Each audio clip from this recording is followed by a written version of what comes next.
Treat him as a king. Honor him. It is what God keeps that is kept.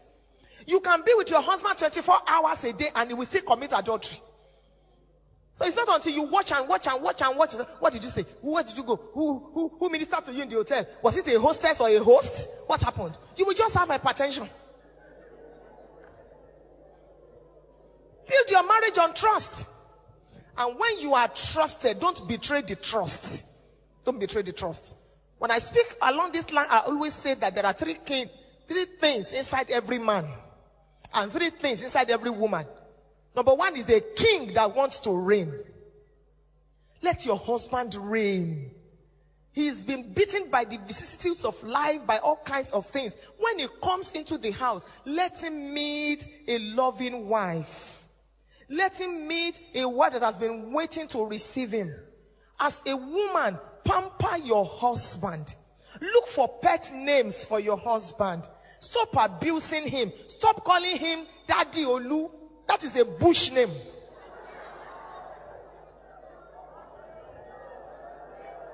Before those children came, he's been a darling to you. After those children will leave, he will still remain a darling. Look for a beautiful name for your husband. Didi, sweetie, honey, After today, start it.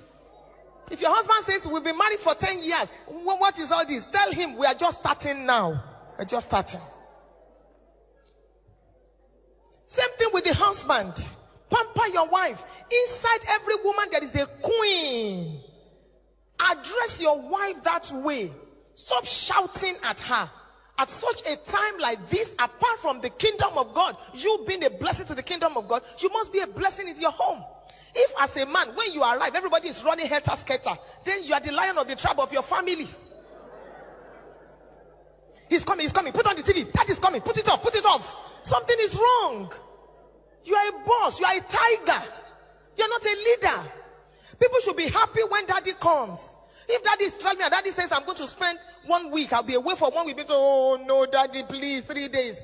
But if you say you are spending 1 week and they say, can't they extend it to 2.5 weeks?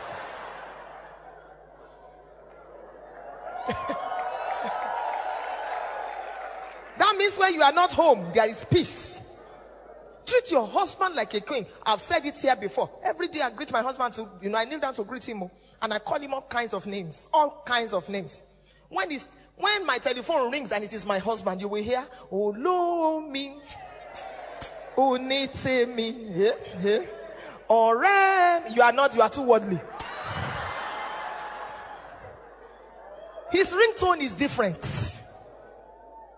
And you hear me call him, Kabiesio, Kadepelorio, may you live long, my own king. The man too is happy where he is.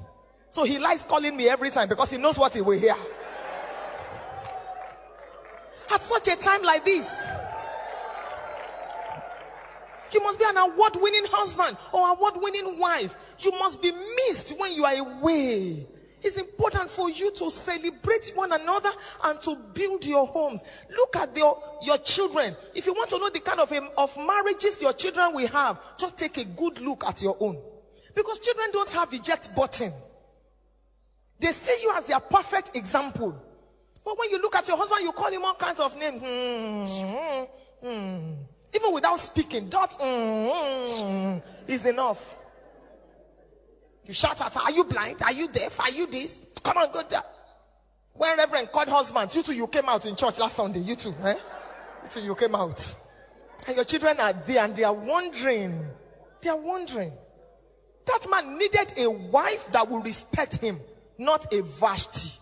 And there are many Vashtis today, they have been dethroned, and Esthers are taking their places. May that not be your portion. Inside every husband, there is a little boy that wants to play. When last did your husband pillow his head on your laps? When last? You are so busy cooking. 2 hours, you are still cooking in the kitchen. Your husband is watching the news. You are sweating, you are, everything. Sometimes you will even tie wrapper around your breast to make it floppy. And when guests are coming, you go and change. But when your husband is at home, who cares? Take a little fish, put it in your mouth while you are cooking. Come out. Put it on yours. A lot of African marriages, romance has grown wings and flown out of our marriages. Church, sex, business, office. Church, sex, business. That's all. When last did you hold your wife's hand? You will see brother, he's a deacon in church with his big Dex Bible under his armpit. He's going to church. The wife is coming along. Your wife returns from the salon. You can't even look at her and say, how lovely. See my dove. You are lost in the book of Habakkuk. From there you move to the book of Zephaniah.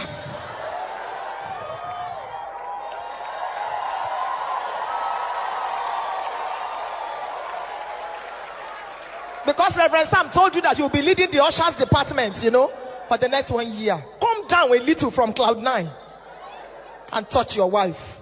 Psychologists have told us that a woman needs 13 meaningful touches per day. Meaningful, not just sexual, meaningful. Tickle your wife, touch her, give her a peck. My husband is a bishop. He pastors thousands of people. He still he carries me on his back and flings me around. I feel good.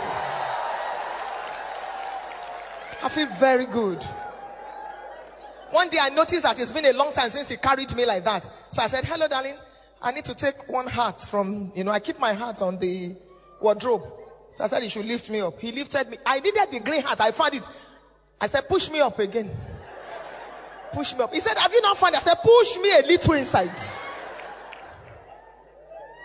When last did you lift your wife up? Some of you, since your wedding day. That was the last time you cried. He said, she's so fat now. If you can't lift her up, put her a little. Let her legs be, be dragging. At least let her feel it. And some of you women, I hope singles won't hear this. When last did you allow your husband to suck your breasts? He said, Pastor Funke, you are not holy at all. I am very holy. Satisfy your husband sexually. If not, 100 women are waiting outside to satisfy him. You are looking at me strangely. Don't you suck your wife's breasts? Why are you pretending? Because Reverend Sam is here. Come on, give the Lord a big hand.